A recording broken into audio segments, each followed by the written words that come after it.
Hey guys, how's it going? This is Mike from M&R Automotive. Today we're in a Land Cruiser and we've installed the M&R reverse light kit. I want to show you exactly how much light they put out. So let's go ahead and turn on the factory reverse, and this is all you get. So right now I'm going to turn on the M&R reverse kit, which is in a flood beam pattern. Take a look at all that light.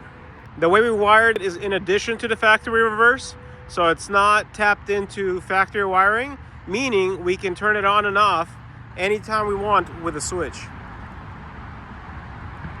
Well, you can't even see those trees with a factory reverse. And when you turn on the M&R kit, everything illuminates. You guys are going to absolutely love this product. And please tune in to see the full install on the Toyota Land Cruiser.